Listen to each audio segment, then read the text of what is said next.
putih, ilmu merah. Kita demo Istimewa. Assalamualaikum warahmatullahi wabarakatuh. Oke, sobat-sobat semua, salam sejahtera buat kalian semua. Mudah-mudahan kabar kalian tetap baik-baik saja dan sehat selalu ya.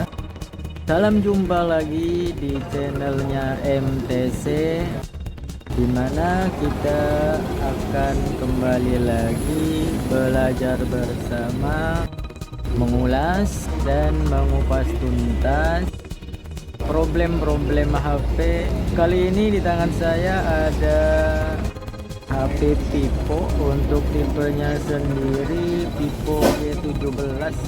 Untuk kasusnya sendiri LCD-nya udah remek korban KDRT rupanya. Kita akan coba nyalakan ya. Menurut user sih katanya handphonenya nyala, kalau ada yang ngebel juga bunyi katanya. Memang di sini masih ada tampilan lampu-lampu dikit ya yang ngeblur, jadi kemungkinan besar bisa jadi emang LCD-nya. Kita akan coba cek dulu ya, karena kondisi handphonenya itu dalam kondisi LCD-nya agak tidak tampil, hanya ada tampilan bergaris juga itu sedikit ya.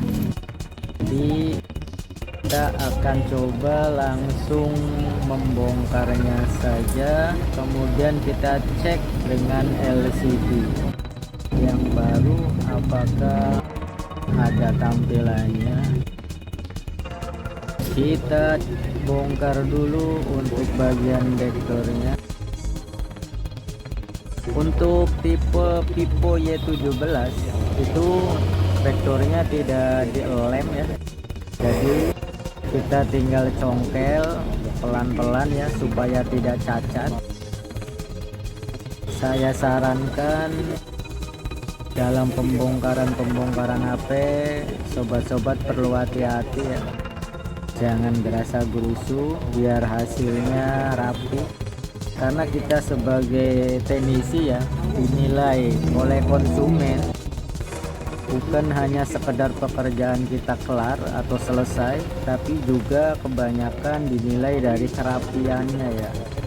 Maka alangkah bijaknya dalam hal pengerjaan handphone kita usahakan serapih mungkin. Perlu diperhatikan juga untuk tipenya ini ada sidik jari ini atau fingerprint, kita jangan asal tarik, karena pasti ya kayak kalau ada sidik jari pasti ada fleksibel, jangan sampai ketarik atau sobek. Kondisi handphonenya ternyata masih segel ini. Rupanya ini adalah pembongkaran yang pertama.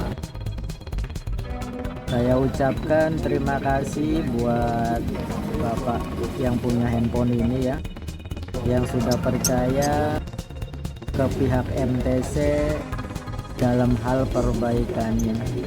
Mudah-mudahan saja barokah, dan buat sobat-sobat semua juga mudah-mudahan video ini bermanfaat.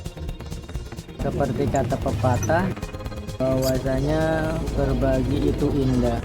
Mudah-mudahan video tutorial ini pun menjadi salah satu keindahan dalam berbagi. Ya, untuk penutupnya sudah kita buka. Kita akan langsung tes saja ya dengan LCD yang lain atau LCD yang baru. Kebetulan stoknya tersedia. Untuk LCD Y17 itu ada beberapa tipe yang sama ya. Jadi Vivo Y17 ini LCD-nya bisa menggunakan dengan Vivo Y12, kemudian Vivo Y15 ya. Begitu juga sebaliknya, Vivo Y15 juga bisa menggunakan LCD-nya Vivo Y17 atau Y12. Kita akan coba tes dulu dengan LCD yang baru. Bismillahirrahmanirrahim. Walah. Ternyata baterainya belum dipasang, Re. Kang Seri BCB mumet. Oke, kita pasang dulu ya konektor baterainya.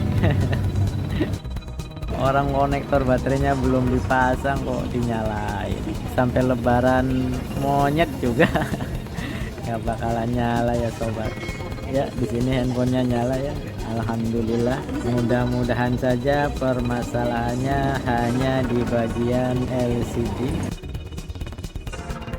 Perlu diingat banget dalam konteks LCD, misalkan kita pakai LCD baru, kalaupun itu udah positif akan ganti LCD, alangkah lebih baiknya LCD yang baru itu dites dulu ya, supaya kita tidak buang-buang waktu dan juga tidak buang-buang duit ya. Sebab apa? LCD yang baru juga tidak menjamin semuanya itu normal. Jadi di saat kita mau pemasangan, kita tes dulu. Kalau sudah positif normal baru kita pasang.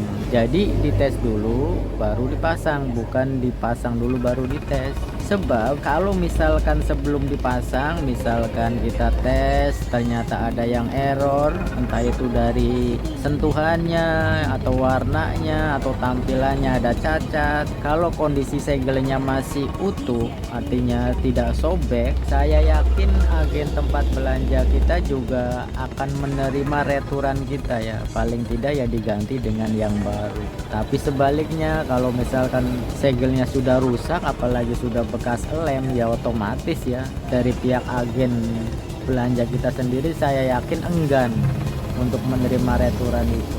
Oke, selanjutnya kita akan lakukan pengetesan sebelum kita pasang LCD nya.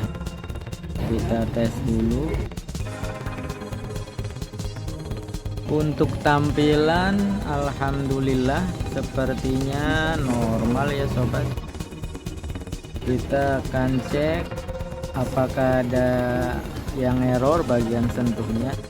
Kita pakai cara yang sederhana aja dalam pengetesan layar sentuh atau touchscreen ya, yaitu dengan menekan salah satu aplikasi, kemudian kita geser-geserkan aplikasi yang kita tekan itu.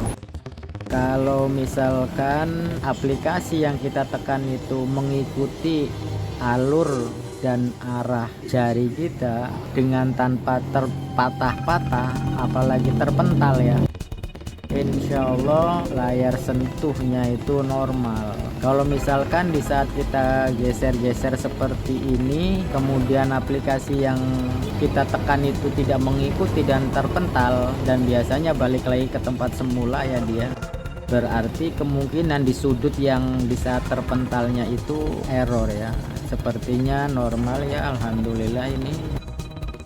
Jadi ya cukup sederhana ya untuk pengetesannya sendiri dan juga cukup mudah dan tidak lama juga. Jadi kalau sebelum masang dites dulu supaya hasilnya maksimal. Nah kalau seperti ini ya kan kita udah tes positif normal baru kita pasang. Jadi tidak buang-buang waktu dan juga tidak membuang-buang duit. Karena LCD-nya udah positif normal, yang barunya ini kita akan lakukan pemasangan. Kita matikan aja ya baterai handphonenya. Jadi sobat-sobat, yang namanya pengetesan itu sangat penting ya buat saya sih. Selanjutnya kita akan langsung eksekusi. Selanjutnya kita akan coba untuk mengangkat baterainya ya. Selanjutnya kita akan coba buka bagian baterai. Saya sarankan juga untuk melepas baterai itu jangan langsung congkel dengan pembungkusnya ya. Jadi kita buka dulu pembungkusnya, kemudian baru kita congkel atau kita angkat. Sebab biasanya kalau misalkan kita congkel dengan bagian pembungkusnya juga itu biasanya rekat banget ya. Tapi kalau misalkan kita congkel setelah kita kasih panas itu lebih mudah. Nah begini ya sobat, jadi lebih gampang ya. Kita rapikan dulu bagian baterainya. Sebelum melakukan pemasangan, faktor penting juga yaitu pembersihan ya. Kita bersihkan dulu lem-lem yang lama atau bekas lemnya ini ya, sebersih mungkin, karena ini juga sangat penting ya. Kalau misalkan banyak lem yang lama yang masih tertinggal di bagian tulangnya ini, itu bisa menghambat kerapian ya. Yang pertama, kalau tidak dibersihkan otomatis kan lem yang lama itu mengganjal ya, yang akhirnya pemasangannya itu tidak rapat. Kemudian yang kedua itu bikin tidak rekat ya lem yang barunya itu, karena kan terhalang oleh lem yang lama, jadinya lem yang baru itu tidak rekat menempelnya. Setelah kita bersihkan, kita cek lagi ya bagian tulangnya lurus apa tidak. Itu juga sangat penting, sebab kalau tulangnya bengkok itu sangat berisiko ya dalam pemasangan LCD itu. Soalnya kan LCD itu kaca tipis, kalau misalkan kondisi tulangnya bengkok itu sangat berisiko sekali. Selanjutnya kita rapikan dulu. Untuk bagian segel kita lepas saja ya, supaya tidak mengganggu dan juga tidak mengganjal. Kalau sudah kita rapikan, kita tes lagi, tapi bukan untuk pengetesan nyala atau tidaknya ya. Kita akan tes apakah bagian bawah fleksibelnya itu perlu ditarik atau tidak. Sebab kan kadang-kadang ada yang LCD baru itu kan bentuk fleksibelnya kan dia kadang suka mengganjal ya di sini. Makanya kita pastikan dulu apakah di saat kita pemasangan itu LCD-nya terjepit apa tidak ya. Kan kalau misalkan terjepit sangat berisiko, bisa error ya, kebanyakan ngeblur ya. Nah ternyata ini udah fleksibelnya udah rapi, jadi tidak perlu ditarik lagi. Itu juga sangat penting ya, bukan hanya sekedar rawan LCD error. Kalau misalkan fleksibelnya ini ngeganjel kan nggak rapat juga ya dipasang. Kalau sudah, kita akan lakukan pengeleman. Untuk lemnya sendiri saya sarankan kita sesuaikan dengan warna tulangnya ya. Misalkan tulangnya warna hitam, kita gunakan warna hitam. Kalau tulangnya warna lain juga kita gunakan warna yang lain biar serasi. Kalau serasi kan indah dilihatnya.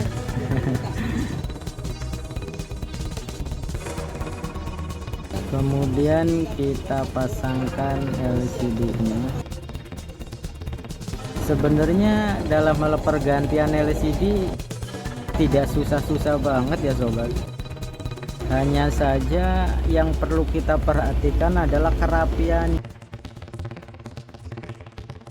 terutama di bagian depan, apakah LCD-nya rapat atau tidak ya. Kita kasih baut dulu 2 biji, kemudian jangan langsung pasang, kita ikat dulu. Kenapa kita ikat dulu? Ini supaya bisa menahan LCD supaya tidak renggang, sebab ini kan lemnya belum kering ya. Kalau misalkan tidak kita tahan, biasanya kan mengangkat, jadi tidak rapat pemasangan LCD-nya itu. Jadi kita tahan dulu, kita ikat dulu. Kenapa tidak dipasang baut dulu atau langsung ke backdoor baru diikat? Ya sebenarnya begitu juga bisa, hanya saja terlalu lama keburu lemnya kering ya. Kalau lemnya kering kan tidak bisa nekan lagi. Nah karena ini masih basah, jadi kita ikat supaya bisa menekan dan rapet jadinya ya. Kalau sudah ikat, kita bersihkan bagian pinggirnya. Biasanya sih kan namanya cairan, di saat kita tekan, kita pasang LCD, kata bahasa kita sih namanya brebelan ya, cairan yang pada keluaran itu. Nggak tahu kalau bahasanya sobat, cuman kalau bahasa Indramayu sih katanya brebelan. Kita bersihkan, kita gosok-gosok dengan kuku, tapi jangan terlalu keras ya.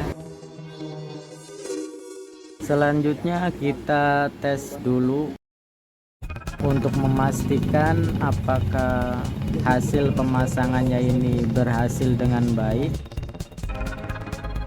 Ya alhamdulillah tidak ada masalah ya, dari tampilan juga tidak ada masalah, dari sentuhan atau touchscreen juga alhamdulillah tidak ada masalah ya setelah pemasangan ini. Dan untuk kerapiannya juga sobat bisa lihat sendiri ya, rapet. Dan biasanya juga kan ada keluhan cahayanya keluar.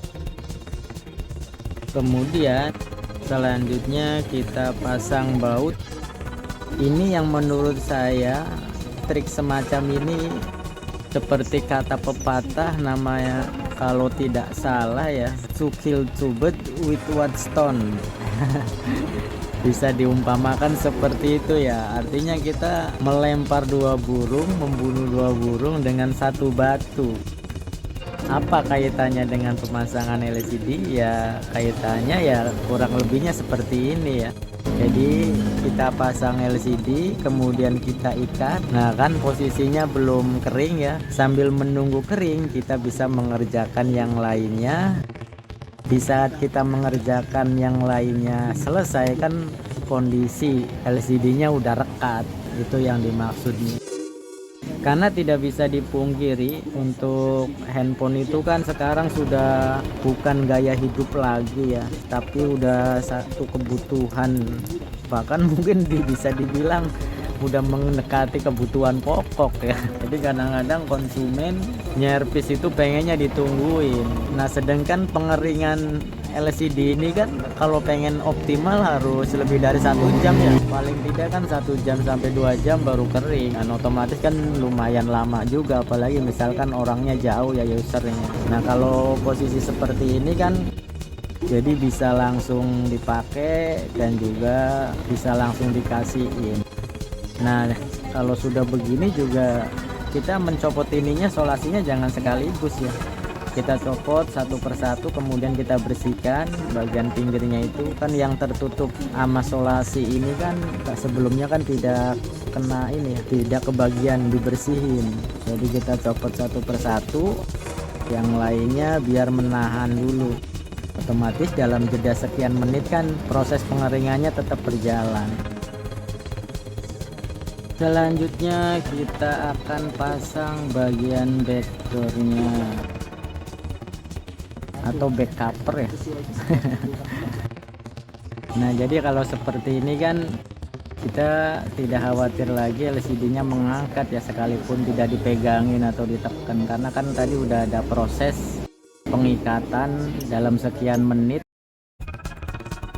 Nah alhamdulillah selesai juga ya sobat. Nah beginilah sobat cara praktis memasang LCD tipe Y17 dengan cepat dan simple ya, dan juga hasilnya rapi ya, bisa rapet dan cahayanya juga tidak keluar ya. Kita coba cek apakah cahayanya keluar. Kita matikan lampunya dulu.